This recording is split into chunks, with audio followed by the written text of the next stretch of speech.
chose que je suis certaine de pouvoir dire sans me tromper, c'est que nous sommes fiers et heureux de vous accueillir aujourd'hui, d'accueillir un artiste de grand talent, sculpteur, peintre de renommée mondiale. Entre plaisir et douleur, joie et souffrance, déterminisme et liberté. Voyez aujourd'hui. Je savais qu'en lui écrivant, il accepterait de venir exposer ses œuvres qui paraissaient splendides sur 2 livres que l'on me donna. Il fallait que les Gargeois aient cette opportunité d'accueillir. Tous deux, avec Giacomo, nous y avons cru. Et il y a cru d'emblée, et je l'en remercie. Peu importe l'idée que l'on se fait de la beauté. Elle est par au fond, ses sentiments, ses doutes et ses complexes aussi. Aujourd'hui, et là c'est mon côté préféré, le symbole de la statue est toujours à mes yeux aussi puissant.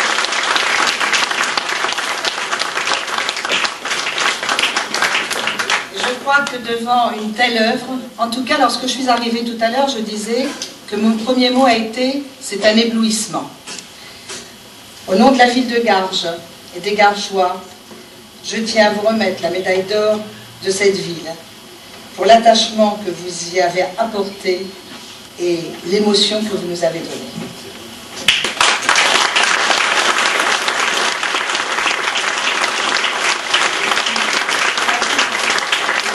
C'est délicat, c'est difficile après de tels orateurs, et pas seulement orateurs, mais avec une sensibilité. Au-delà des mots, il y avait l'émotion et qui s'est transmise que j'ai. Je ne sais pas, je ne sais plus quoi dire, si ce n'est que c'est moi qui suis fier de votre accueil. C'est quelque chose qui m'enrichit. Je crois que il n'y a pas d'âge, il n'y a pas de lieu, il n'y a personnel ici qui m'a reçu dès mes premiers pas dans l'espace du Nouveau Ventura, a déjà témoigné de cette espèce d'attachement et d'affection. Et j'y suis très très sensible. Vous continuez avec votre présence, votre accueil étant là avant l'ouverture de l'expo pour comment dire, rentrer dans les sentiments qui animent ma création à l'avenir Léonard. Je suis également très très sensible. Et je suis heureux d'avoir eu cet élan émotif à la réception d'une lettre. Une lettre d'un personnage que je ne connaissais pas, signé avec une écriture qui avait l'air très vive. Je suis sensible à l'écriture, à la forme. Et rien qu'à regarder la lettre, je dis tiens, c'est quelque chose assez vif. Et dans cette lettre, on me disait nous avons droit à la beauté aussi. Je suis responsable de la culture à Garges et on aimerait tellement vous recevoir. J'ai découvert votre œuvre au travers de certains livres et même de certaines œuvres que vous avez vues, monsieur Montano. Et chaque mot avait son contenu, chaque mot avait sa raison d'être. Et je pourrais dire même sa révolte, la révolte de quelqu'un qui a une émotion et qui ne réussit pas à la faire partager. Moi, j'ai une émotion quand je peins, c'est une forme de thérapie, ça participe à mon équilibre.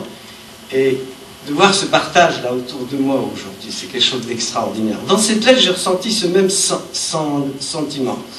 Et quand j'ai répondu pour dire pourquoi pas, bien sûr, j'étais à milieu de penser que je sais pas, Garges, bon, mais je lui ai répondu une lettre très chaleureuse, animée par ses propos et son écriture. Et là-dessus, M. Montaldo s'est déplacé 2 fois de mon atelier, 2 fois parcouru les antres de mon atelier, de telle pièce à telle, disant j'aimerais celle-ci, oh que celle-ci, j'aimerais qu'elle soit présente, et ainsi de suite. Et je crois qu'il a été surpris, j'ai presque la liste des œuvres que vous avez, en plus certaines que j'ai pu avoir par mes amis collectionneurs qui me les ont confiées, sont présentes à cette exposition. Et je vous remercie de m'avoir fait ce pas, Michel. C'est vrai, parce que c'est un pas auquel, comment dire, mon entourage et la société, je sais pas, qui anime mon travail ne m'a pas poussé, ne m'a pas invité. Je vous remercie parce que c'est quelque chose de nouveau et de particulier pour moi et je ne m'arrêterai pas à cet événement. Et je suis long, je m'excuse. Après les 2 visites de M. Montaldo, j'ai eu un accueil extraordinaire avec lui. J'ai découvert un personnage. Ce personnage qui pour moi, et moi je rêve dans mes toiles de mes chemins de l'espoir. Ils sont là, mais ce ne sont que des rêves. Des rêves d'un utopiste, on peut me qualifier de tout ce que chacun peut me vouloir. Mais vous êtes confronté au quotidien de cela. Faites partie, M. Montaldo, également au travers de ces sentiments que vous exprimez, vous construisez ces chemins. Moi, je ne fais que les rêver. Et vraiment, je vous admire pour cela. Merci de votre accueil. Merci.